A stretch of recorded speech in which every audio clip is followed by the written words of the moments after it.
जय Hind. Jharkhand board exam 2026 के class 9 के छात्रों के आज हुए सामाजिक विज्ञान यानी कि सोशल साइंस के बोर्ड एग्जाम का प्रश्न पत्र। और बच्चों में आज इस वीडियो के माध्यम से इसमें दिए गए सभी 40 ऑब्जेक्टिव प्रश्नों का आंसर की एक आपसे छात्रों को बताऊंगा। तो चलिए आप लोग तैयार हो जाइए और सीरियल नंबर 1 से लेकर के 40 तक के सभी प्रश्नों के उत्तर को मिलाना शुरू कीजिए और देख लीजिए कि 40 में से आपने कितने प्रश्नों का सही जवाब दे करके आया है और कितने प्रश्नों का गलत जवाब दिया है। और बच्चों इसमें आपका जो पहला प्रश्न पूछा गया था वह था कि जब लुई 16वां को न्यायालय द्वारा देशद्रोह के आरोप में मौत की सजा सुना दी गई तो उसे 21 जनवरी 1773 को सार्वजनिक रूप से निम्न में से किस स्थान पर फांसी दी गई। तो बच्चों इसका जो सही उत्तर होगा आपका ऑप्शन नंबर बी होगा, प्लेस डीला कॉनकॉर्ड में, यानी कि ऑप्शन नंबर बी सही है। इसका बच्चों आपका जो अगला प्रश्न पूछा गया था दूसरा, वह पूछा गया था कि स्वतंत्रता और जनवादी अधिकारों के विचार निम्न में से किस क्रांति की सबसे महत्वपूर्ण विरासत थी। तो बच्चों इसका सही उत्तर होगा ऑप्शन नंबर ये, यानी कि फ्रांसीसी क्रांति जो 1789 ईस्वी में हुई थी। इसका बच्चों आपका जो अगला प्रश्न पूछा गया था तीसरा प्रश्न, वह है कि रूस में आधुनिक खेत विकसित करने और उन पर मशीनों की सहायता से औद्योगिक खेती करने के लिए निम्न में से किस प्रकार के उपाय को जरूरी माना गया। तो बच्चों इसका जो सही उत्तर होगा आपको ऑप्शन नंबर ए, बी और सी तीनों ऑप्शन सही है, यानी कि इसका सही उत्तर हो जाएगा ऑप्शन नंबर डी, इनमें से सभी। इसका बच्चों आपका जो चौथा प्रश्न पूछा गया था वह पूछा गया था कि यूरोप में समाज के पुनर्गठन की संभवतः सबसे दूरगामी दृष्टि प्रदान करने वाली विचारधारा निम्न में से कौन सी थी। तो बच्चों इसका जो सही उत्तर होगा आपका ऑप्शन नंबर बी होगा, समाजवाद। इसका बच्चों आपका जो पांचवा प्रश्न पूछा गया था वह है कि 1927-28 के आसपास रूस के शहरों में किस वस्तु का भारी संकट पैदा हो गया था। तो वो है आपका ऑप्शन नंबर ये, यानी कि अनाज का। इसका बच्चों आपका जो छठा प्रश्न पूछा गया था वह है कि नात्सीवाद का उदय कहाँ हुआ था। तो आप लोगों को पता ही होगा जर्मनी में हिटलर का उदय हुआ था, यानी कि नात्सीवाद का उदय हुआ था। इसका बच्चों आपका जो सातवां प्रश्न पूछा गया था वह है कि हिटलर की नस्ली सोच निम्न में से किन विचारकों के सिद्धांत पर आधारित था। तो बच्चों इसका सही उत्तर होगा ऑप्शन नंबर डी, यानी कि चार्ल्स डार्विन एवं हर्बर्ट स्पेंसर, यानी कि ऑप्शन नंबर डी सही है। इसका बच्चों आपका आठवां प्रश्न पूछा गया था वह है कि उपनिवेशिक काल के दौरान भारत में वन संसाधनों के दोहन में किस यूरोपीय शक्ति ने महत्वपूर्ण भूमिका निभाई। तो ब्रिटेन, यानी कि इंग्लैंड, ऑप्शन नंबर डी सही है। इसके बाद बच्चों हम लोग आगे बढ़ें तो आपका जो नौवां प्रश्न पूछा गया था वह है कि यूरोप में किन वस्तुओं की बढ़ती मांग को पूरा करने के लिए बागान बनाए गए और उनके लिए प्राकृतिक वनों का एक भारी हिस्सा साफ किया गया। तो बच्चों इसका जो सही उत्तर होगा आपको ऑप्शन नंबर ये होगा, चाय, कॉफी और रबड़।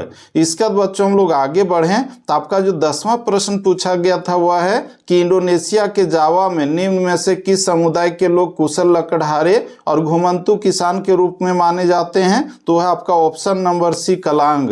इसका बच्चों हम लोग आगे बढ़ें तो आपका 11वां प्रश्न पूछा गया था वह है कि गढ़वाल और कुमायूं के गुज्जर चरवाहे सर्दियों में भाबर के सूखे जंगलों की तरफ और गर्मियों में बुग्याल के ऊपरी भाग घास के मैदानों की तरफ चले जाते थे। गढ़वाल और कुमायूं भारत के किस राज्य में स्थित है। तो बच्चों ये उत्तराखंड में स्थित है, यानी कि ऑप्शन नंबर ये सही है। इसका बच्चों आपका जो 12वां प्रश्न पूछा गया था वह है कि भारतीय भूभाग एशियाई महाद्वीप का निम्न में से किसका विस्तार माना जाता है। तो होगा आपका ऑप्शन नंबर डी, दक्षिणी। इसका बच्चों आपका 13वां प्रश्न पूछा गया था वह है कि पश्चिम में अरब सागर, दक्षिण में हिंद महासागर, तो पूर्व में कौन सा महासागर भारत की सीमा को निर्धारित करता है। तो है आपका बंगाल की खाड़ी, यानी कि ऑप्शन नंबर ये सही है। इसका बच्चों आपका 14वां प्रश्न पूछा गया था वह है कि निम्न में से भारत का कौन सा राज्य है जो चीन के साथ अपनी सीमा साझा नहीं करता है। तो वह आपका बिहार, यानी कि ऑप्शन नंबर बी सही है। इसका बच्चों आपका जो 15वां प्रश्न पूछा गया था वह है कि भारत का एकमात्र सक्रिय ज्वालामुखी अंडमान और निकोबार द्वीप समूह के किस द्वीप पर स्थित है। तो वह बैरन द्वीप पर है, जो आपका ऑप्शन नंबर बी में दिया गया है। इसका बच्चों आपका 16वां प्रश्न पूछा गया था वह है कि प्रायद्वीपीय पठार भारत का एक विशाल पठार है और इसकी विशेषता निम्न में से क्या है। तो बच्चों इसका जो सही उत्तर होगा आपका क्या होगा, यहाँ जो हम लोग देख रहे हैं ऑप्शन नंबर डी आपका सही हो जाएगा, यानी कि इनमें से सभी तीनों ऑप्शन इसमें सही है। इसका बच्चों हम लोग आगे बढ़ें तो आपका जो नेक्स्ट क्वेश्चन पूछा गया है यानी कि 17वां प्रश्न वह पूछा गया कि हिमाद्री के दक्षिण में स्थित श्रृंखला जिसे निम्न हिमालय के नाम से भी जाना जाता है वह भारत के किन राज्यों में पाई जाती है। तो बच्चों इसका सही उत्तर होगा ऑप्शन नंबर बी, असम एवं हिमाचल प्रदेश। इसके बाद बच्चों आपका 8वां प्रश्न पूछा गया है, वह पूछा गया है कि महादेव, कैमूर तथा मैकाल निम्न में किनके नाम है। तो बच्चों ये है आपका पहाड़ियों का नाम, यानी कि ऑप्शन नंबर सी सही है। इसके बाद बच्चों आपका जो 19वां प्रश्न पूछा गया था वह है कि दुधवा राष्ट्रीय पार्क भारत के किस राज्य में स्थित है। तो बच्चों ये उत्तर प्रदेश में स्थित है, यानी कि ऑप्शन नंबर सी सही है। इसके बाद बच्चों आपका 20वां प्रश्न पूछा गया था वह है कि निम्न में से कौन सी नदी हिमालय से नहीं निकलती है। तो आप लोग देखिए कृष्णा जो है ये दक्षिण भारत की नदी है जो हिमालय से नहीं निकलती है, बाकी सिंधु है, गंगा है, ब्रह्मपुत्र ये तीनों निकलती है।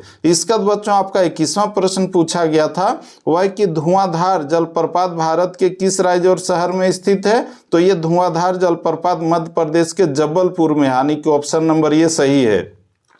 इसका बच्चों आपका 22वां प्रश्न पूछा गया था कि निम्न में से कौन अत्यंत ठंडी पवनों से भारतीय उपमहाद्वीप की रक्षा करता है। तो वो है आपका हिमालय पर्वत, यानी कि ऑप्शन नंबर सी सही है। इसका बच्चों आपका जो नेक्स्ट क्वेश्चन पूछा गया है वह पूछा गया है कि पारिस्थितिकी तंत्र के असंतुलन का प्रमुख कारण निम्न में से कौन माना जाता है। तो वह है आपका इनमें से सभी, यानी कि ऑप्शन नंबर ए, बी और सी तीनों ऑप्शन सही था। इसका बच्चों आपका जो नेक्स्ट क्वेश्चन पूछा गया है वह पूछा गया है कि सुंदरी वृक्ष निम्न में से किस स्थान पर पाए जाते हैं। तो ये पाए जाते हैं आपका गंगा ब्रह्मपुत्र के डेल्टा क्षेत्र में, यानी कि ऑप्शन नंबर बी सही है। इसका बच्चों आपका 25वां प्रश्न पूछा गया है वह है कि जिस शासन प्रणाली में सरकार का चुनाव जनता के द्वारा किया जाता है उसे किस प्रकार का शासन कहा जाता है। तो उसको लोकतंत्र कहा जाता है, यानी कि ऑप्शन नंबर सी सही है। इसका बच्चों आपका नेक्स्ट क्वेश्चन पूछा गया है कि एक गैर लोकतांत्रिक देश निम्न में से क्या देखने को नहीं मिलता है।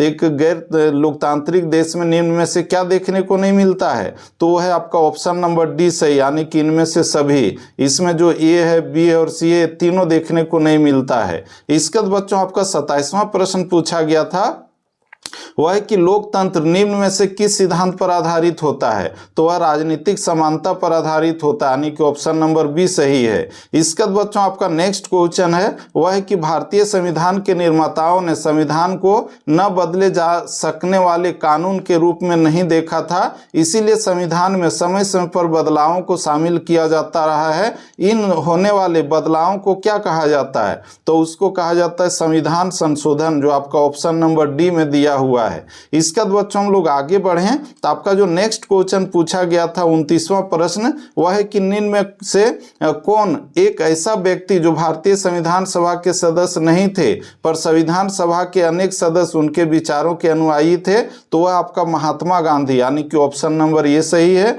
इसका बच्चों आपका जो 30वां प्रश्न पूछा गया था वह पूछा गया था कि लोकतंत्र में चुनाव के कानूनों के अनुसार कोई भी उम्मीदवार या दल निम्न में से कौन है।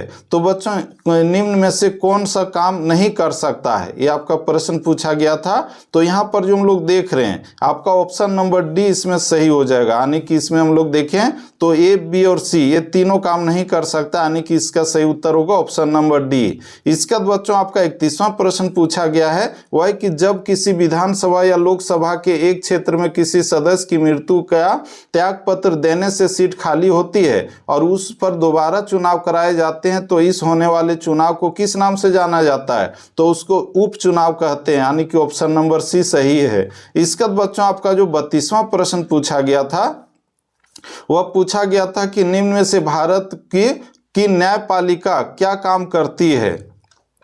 तो बच्चों इसका जो सही उत्तर होगा आपका ऑप्शन नंबर ए, बी और सी तीनों ऑप्शन सही है, यानी कि ऑप्शन नंबर डी सही हो जाएगा इनमें से सभी। इसका बच्चों आपका 33वां प्रश्न पूछा गया था कि निम्न में से किस अधिकार को मौलिक अधिकारों के अंतर्गत डॉक्टर भीमराव अंबेडकर ने भारतीय संविधान की आत्मा और हृदय कहा था।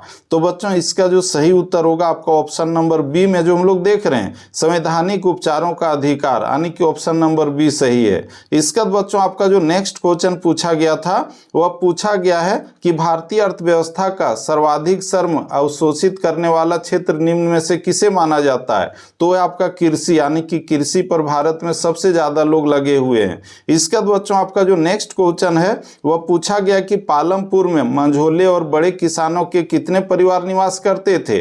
तो करते 60 परिवार, यानी कि ऑप्शन नंबर ये सही है। इसके बाद बच्चों आपका जो नेक्स्ट क्वेश्चन पूछा गया था 36वां, वह है कि बेरोजगारी में वृद्धि किस प्रकार की अर्थव्यवस्था का सूचक मानी जाती है। तो मंदीग्रस्त, यानी कि ऑप्शन नंबर ये सही है। तो दोस्तों अभी तक हम लोगों ने कुल मिलाकर के 36 प्रश्नों के उत्तर को मिला लिया है। आप लोग मिलाते जाइए कि आप लोग कितने प्रश्नों का सही जवाब दिए हैं। और दोस्तों साथ ही साथ अगर आप लोग चाहते हैं कि हम क्लास 10 में भी इसी तरह से आप लोगों को पूरा हेल्प करूं, तो इसके लिए अभी के अभी आप लोग इस यूट्यूब चैनल को सब्सक्राइब करके इसके नोटिफिकेशन बेल को प्रेस करके रख सकते हैं, ताकि हम भविष्य में भी इसी तरह से आप लोगों को हेल्प कर सकें। तो बच्चों चलिए हम लोग आगे बढ़ते हैं। आपका जो अगला प्रश्न पूछा गया था उसके उत्तर को देखें। तो आपका 37वां प्रश्न पूछा गया था कि ग्रामीण क्षेत्रों में पाई जाने वाली अदृश्य बेरोजगारी को निम्न में से किस नाम से जाना जाता है। तो उसको जाना जाता है परछन बेरोजगारी, यानी कि ऑप्शन नंबर सी सही है।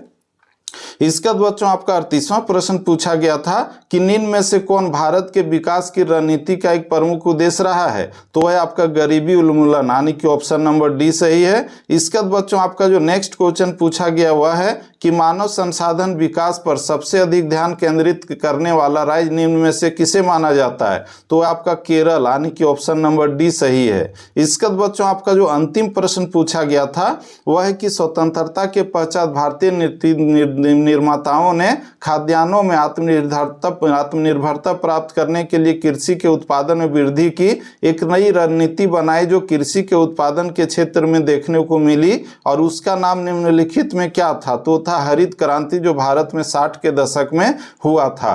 तो बच्चों इस तरह से अभी तक हम लोगों ने 40 ऑब्जेक्टिव प्रश्नों के आंसर की को मिला लिया है। दोस्तों आप लोगों का 40 में से कितने प्रश्नों का उत्तर सही गया था आप लोग कमेंट करके जरूर बताइएगा। और साथ ही साथ आप लोगों से हम क्लास 10 में भी मिलेंगे, और साथ ही साथ छोटा बड़ा जो भी अपडेट होगा रिजल्ट को लेकर के, कॉपी चेकिंग को लेकर के, तो इस यूट्यूब चैनल के माध्यम से आप लोगों के साथ हम रूबरू होते रहेंगे। इसीलिए आप लोग इस यूट्यूब चैनल को सब्सक्राइब करके इसके नोटिफिकेशन बेल को प्रेस करके रख लीजिए। साथ ही साथ इस वीडियो को अपने दोस्तों को भी शेयर कीजिए। तो बच्चों हम लोग फिर से मिलते हैं नेक्स्ट वीडियो में। तब तक के लिए जय हिंद, वंदे मातरम। Thank you.